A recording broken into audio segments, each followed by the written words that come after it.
Do they hunker down in their homes, like you say, in concrete shelters with mattresses? Do they go somewhere? Is there a shelter? Where do they typically go for safety? It depends. There are some shelters set up, good shelters. You know, the government, the Red Cross, I believe, runs the shelters. So some people go to there. It depends on your house. The housing codes there are actually very good and quite stringent, and the houses are very well built. So, which gives you an idea of the strength of this storm, because so many reinforced concrete houses were damaged or destroyed. So usually you board up, put your shutters on, and you're okay. Some windows might blow out. Roofs are often lost, but nothing on the scale of this. Okay, Abigail, thank you. I'm going to put Anthony's picture back up for our viewers. Anthony Blake, he's on Tortola, in the British Virgin Islands. She just hasn't heard from him. She has very high hopes that he is okay. She thinks he's okay. But if you see him, if you're a neighbor, if you know him, any sign of him, make sure you get in touch. Check out Facebook, Abigail's page on Facebook, or you can reach us on social media here. Abigail, again, thank you so much. I appreciate it. Good luck. Thank you. Thank you. When we come back, much more in our breaking news. New hurricane warnings tonight in South Florida as Miami braces for a direct hit this weekend. What started as a passion to make something original has grown into an enterprise. That's why I switched to the Spark Cash Card from Capital One. Now I'm earning unlimited 2% cash back on every purchase I make. Everything. Which adds up to thousands of dollars back every year and helps keep my passion growing in every direction. What's in your wallet? I count on my Dell Small Business Advisor for tech advice. With one phone call, I get products that suit my needs and I get back to business.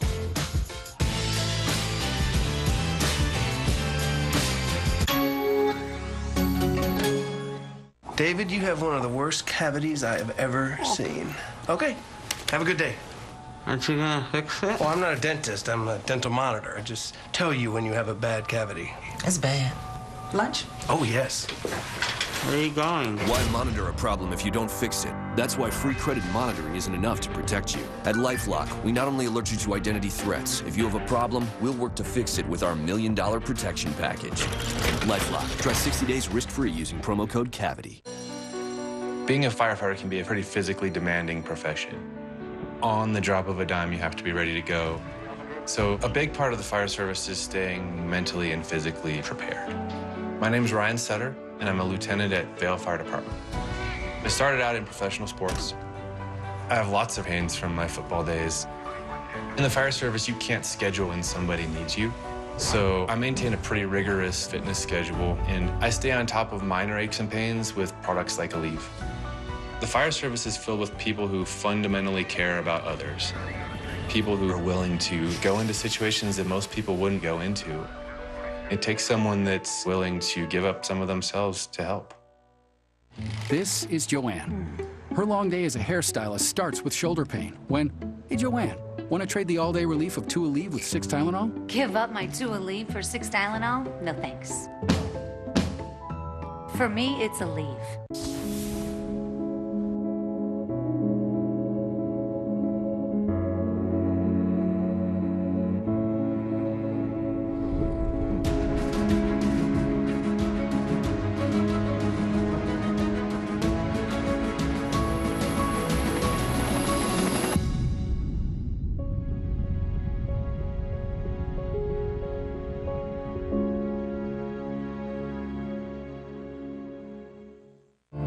You love your freedom, but is joint pain holding you back?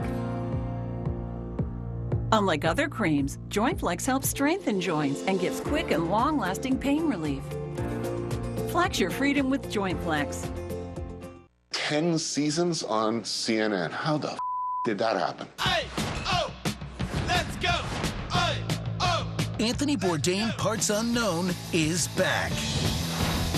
The 10th season was the strangest. Oh, it's soft. Wildest, most creative season yet. So what's the secret to making it this far? Alcohol.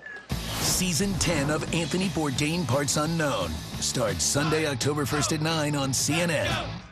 I've never seen anything like this before. Go there before it's gone.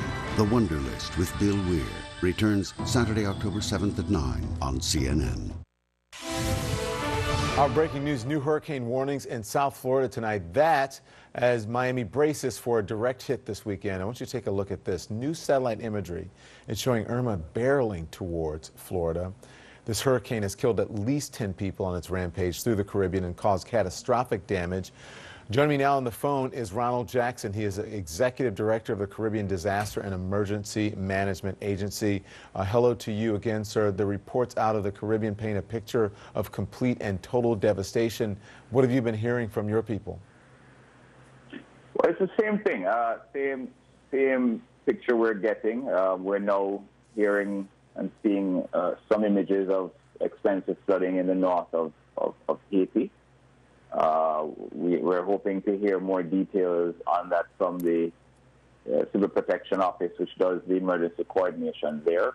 They were able to make some early evacuations prior to the impact, but the image they're showing extensive flooding of some of the communities in at the moment, Turks and Caicos getting their battering from the hurricane, and of course the Bahama chain of islands in the past. We've managed to maintain some satellite communications with the offices in Turks and Caicos, and we will await the all clear to reestablish that communication at some point to get a sense of the impact after the passage of the storm.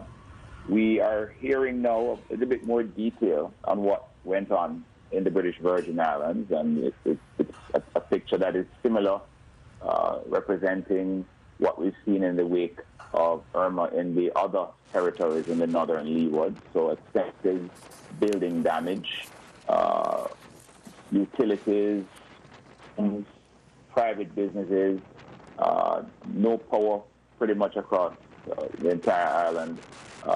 And the only positive is that the hospital in Tortola is in good stead and is operational. The health sector workers certainly would have gone through their bit of trauma and would need some support there, but the facility itself is up and should be able to function with power, backup power supply, etc. So that's what we're getting. Our teams arrived in Antigua to provide some support. We are working with the UK guardship, sharing responsibilities in the first few days between Anguilla and the British Virgin Islands. We have rapid needs assessment teams that are moving in into those two islands tomorrow, as well as coordination support teams and a contingent of discipline forces drawn from among the Caribbean who will assist with the early relief efforts. Thank you very much, Ronald. I appreciate it. Best of luck to you. I want to go back now to Connie Waddell on the phone in St. Thomas. She made it through the Hurricane Irma, and is now bracing for Hurricane Jose. We appreciate you joining us. Connie, we spoke to your neighbor, Laura, earlier this evening. You were right in the thick of it, too. How did you survive? It's almost like a movie now when it's all over, but Laura and her family were bunkered downstairs. I chose to stay here I'm above where they were at. I chose to stay here. I had a dear friend was staying with me, and I think at the end of the day it was the best decision, because if I had gone downstairs, I have a metal hurricane door that blew open when all the devastation was flying through the air. And we were able to wrap a long extension cord around the handle and just pull the force, because the force was so intense that it was like ready to suck you out. But, we made it through. It's a major disaster, and we really need help here. And It's really sad. You said you made it through. You were